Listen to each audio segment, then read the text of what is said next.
যে সময় কেউ বলে যে আমি এই জায়গায় যেতে চাই, সেই জায়গায় যাবে, এটার কোনো মানে অন্য কোনো সুযোগই নাই। যদি সে মারা না যায় সেই জায়গায় যাবে। কারণ আমরা 2018 সালে প্ল্যান করছিলাম রেহেম বিডি শুরু করব। আজকে 2025 সাল, 7 বছর পরে আমাদের ইচ্ছা শক্তি, আমাদের পাওয়ার, আমাদের আকর্ষণ, আমাদের ভালোবাসা এক সেকেন্ডের জন্য কমে নাই যে রেহেম বিডি আমরা বাদ দিয়ে দিব। 2025 সালে 7 বছরের সাধনার পরে আজকে 8 নম্বর বছর, আজকে রেহেম বিডি আমরা চালু করে বর্তমান 350 মেম্বার আমাদের সামনে। আজকে ড্রিম কামস ট্রু, আজকে আমাদের সামনে আমাদের স্বপ্ন বাঁচতেছে, আপনাদের সামনে আমরা কথা বলতেছি। এগুলো মেহনতের ফল। 18 ঘন্টা 20 ঘন্টা কাজ করি, এটা মেহনতের ফল। আজকে দাড়ি পাকি গেছে আপনার 30-35 বছর বয়সে, 30-35 বছর বয়সে দাড়ি পেকে, আপনি দেখেন আমার চুল পাক না, মেহনতের ফল এগুলো। এগুলো আমি এখানে মানে ফাজলামি করে করে এই জায়গায় আসি নাই। কেউ যদি বলে রাহান ভাই 4-5 লাখ টাকা মাসে ইনকাম করে, ফাজলামি করে করি না, এগুলো মেহনত করে করি। রানিং প্রায় 2 ঘন্টা আমরা আপনাদের সাথে 2 ঘন্টা 13 মিনিট কথা বলতেছি। 2 ঘন্টা 13 মিনিট, 2 ঘন্টা 15 মিনিট, 2 ঘন্টা 15 মিনিট ধরে কথা বলতেছি।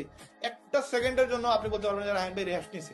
দেখেন আমি অল টাইম আপনার সাথে কথা বলতেছি, এবং এই কথাগুলো বলার কারণে আমি জানি আমার কোনো প্রফিট হবে না, বাট আপনার লাইফটা চেঞ্জ হয়ে যাবে।